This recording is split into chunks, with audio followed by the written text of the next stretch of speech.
स्टुडिओत आहेत मुख्य संपादक सकाळ समूहाचे निलेश खरे, तसंच वरिष्ठ पत्रकार आगाशे सर आणि गोखले सर देखील आहेत वरिष्ठ पत्रकार. थेट जाणून घेऊयात. निलेश सर, एक अभूतपूर्व निकाल लागल्याचं पाहायला मिळतंय. वन साइडेड विक्ट्री महायुतीसाठी. काय नेमकी कारण असतील? अगदी आपण सातत्यानं जो कल जाणून घेण्याचा प्रयत्न करत होतो राज्यभरामधून, त्यात साधारण 160-170 पर्यंत महायुतीला जागा दिसत होत्या आणि ते स्पष्ट चित्र होताना पाहायला मिळत होतं. मात्र इतक्या मोठ्या प्रमाणावर यश मिळेल हा कोणालाही अंदाज बांधता आलेला नव्हता. हा मुख्यतः लाडकी बहीणचा इम्पॅक्ट आपल्याला म्हणावा लागेल, कारण लाडकी बहीण 2.5 कोटी महिलांना याचा थेट फायदा झाला होता. 2.5 कोटी महिलांचा ज्यावेळेला आपण विचार करतो, त्यातल्या 50% महिला जरी मतदानामध्ये महायुतीच्या बाजूने गेल्या असल्या तरी साधारण 7.5% मतं, इतकी मतं वाढताना पाहायला मिळतात. आणि जर अर्धा ते 1% मतांचा परिणाम हा कोणत्याही पक्षाला वाढीव असा झाला तर तो सहजतेनं सत्तेकडे झेपावतो. मात्र या ठिकाणी 7% मतं जी आहेत ती वाढताना पाहायला मिळाली आहेत. आणि ती 7% मतं, कारण काहीच वेळामध्ये निवडणूक आयोगाकडून आपल्याला आकडा स्पष्ट होताना पाहायला मिळेल. मात्र जर ती 5% ते 7% मतांची वाढ असल्याशिवाय अशा स्वरूपाचा निकाल येणं अशक्य आहे. अगदी लक्षात आलं. निरंजन सर, आपण पाहतोय की महायुतीला, भाजपला विशेष करून संघाची फौज उतरवण्यात आली होती. कुठेतरी हे संघाचं यश, सूक्ष्म नियोजन, मॅन टू मॅन मार्किंग याचा फायदा? अगदी बरोबर.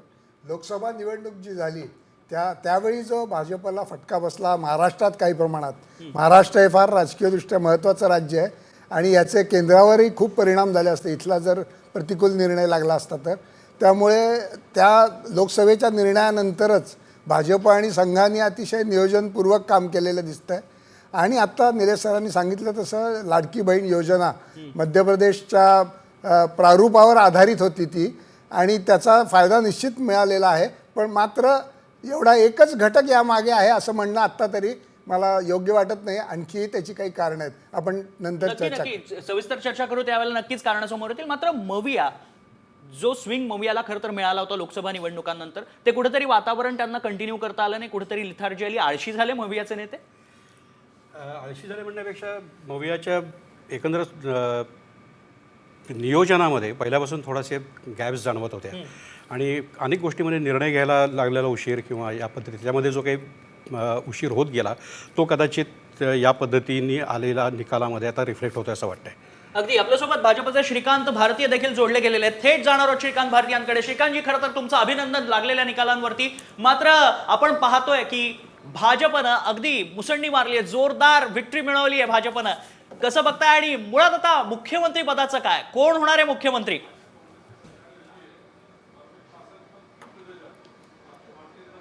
महाराष्ट्राच्या 13.5 कोटी जनतेचं हे स्वाभाविक प्रतिबिंब आहे असं माझं मत आहे. आणि सगळ्यात महत्त्वाचं असं की 2.5 वर्षाचं महाविकास आघाडीचं सरकार आणि 2.5 वर्षाचं महायुतीचं सरकार, अशा दोन्ही सरकारचं करेक्ट विश्लेषण करून महाराष्ट्राच्या सामान्य जनतेने हा कौल दिलेला आहे असं मला वाटतं. आणि आता मी निलेशजींचं आणि सगळ्यांचं ऐकत होतो, मला असं वाटतं की माननीय नरेंद्रभाई मोदींचा जो महाराष्ट्राचा विकासाच्या संबंधातला जो भाग आहे तो भाग, आणि ज्याची स्वाभाविकपणे चर्चा केली जाते ती लाडक्या बहिणींचं. त्यामुळे बहिणींनी भरभरून दिलं आहे, बहिणींनी भावांवर विश्वास ठेवला आहे, भाऊ सुरक्षा देईल, भाऊ संधी देईल याच्यावर विश्वास ठेवला आहे. आणि सेम टाईम नेता, कार्यकर्ता आणि जनता हे 3 सूत्रात बांधण्यासाठी ऑर्गनायझेशन, संघटना, मायन्यूट प्लॅनिंग, इलेक्शन मॅनेजमेंट याचा परिणाम आहेच. पण सेम टाईम महाराष्ट्राच्या सामान्य जनतेने हा जो विश्वास दाखवला आहे, हा विश्वास यासाठी आहे की त्यांना असं वाटतं की महाराष्ट्राचं जर भलं करायचं असेल तर ते महायुतीच्या नेतृत्वामध्येच होणार आहे. आणि म्हणून अशा प्रकारचा प्रतिसाद मिळाला असं मला वाटतं. अरे श्रीकांतजी, तुमच्या मागे ओळी लिहिलेल्या आहेत, छोटे मन से कोई बडा नहीं होता, टूटे मन से कोई खडा नहीं होता.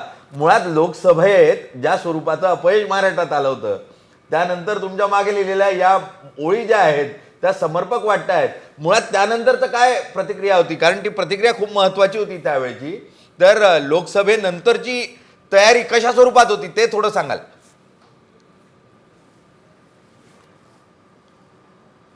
मला असं वाटतं की स्वाभाविक कुठलाही राजकीय पक्ष होतो, त्यात भारतीय जनता पक्ष आम्ही कुठलीही निवडणूक हे नॉन सिरियसली लढत नाही. आम्ही सिरियसली कुठलीही निवडणूक लढतो. हा भारतीय जनता पक्षाचा आमच्यावरचा संस्कार आहे. एक. Number 2, we are a organization for 365 days. आम्ही 24 तास 365 दिवस काम करणारा राजकीय पक्ष आहोत.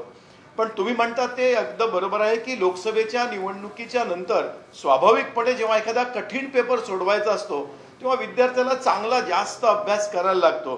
त्या पद्धतीचा अभ्यास आम्ही सगळ्यांनी मिळून केला. आणि त्याहीपेक्षा महत्त्वाचं की जे मला मनापासून असं वाटतं की लोकसभेच्या निवडणुकीच्या काळामध्ये जो नरेटिव्ह सेट केला गेला तो नरेटिव्ह खोटा होता हे महाराष्ट्राच्या जनतेच्या लक्षात आलं. आणि मग महाराष्ट्राच्या जनतेला असं वाटतं की चूक झाली आहे. मोदीजींच्याच नेतृत्वात महाराष्ट्राचा विकास होऊ शकतो. आणि त्याचमुळे महाराष्ट्राच्या जनतेने अशा प्रकारचा जबरदस्त प्रतिसाद, आणि मी हे आवर्जून सांगितलं पाहिजे की महाराष्ट्रामध्ये हा मिळालेला जो प्रतिसाद आहे भारतीय जनता पक्षाला आणि महायुतीला हा कुठल्या एका भागात नाही आहे.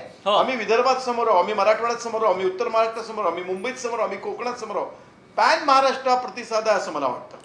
अगदी हा निकाल म्हणजे भाजपसाठी म्हणून ऐतिहासिक असा निकाल आहे महाराष्ट्रातला. आणि त्यामुळे तो उत्साह, त्यातला तो एक दांडगा आत्मविश्वास जो आहे तो श्रीकांत भारती यांच्या चेहऱ्यावर पाहायला मिळतोय. अगदी. पण सर, खरं तर जबाबदारी आता वाढलेली आहे, लोकांनी विश्वासकारण टाकलेला आहे. तर यापुढे विकासाचं राजकारण करण्याचं आणि विकास करण्याची मोठी जबाबदारी खरं तर महायुतीवर आपल्याला पाहायला मिळते. अगदी विकासापेक्षा माझ्या मते आहे ना, लाडली बहीण योजना आणि विविध योजनांमध्ये जे पॅकेजेस जाहीर केले आहेत आता त्याची पूर्ती करणं हा खूप मोठा असा एक यक्ष असा प्रश्न असणार आहे. आणि त्यासाठी म्हणून प्लॅनिंग करण्याची गरज असणार आहे.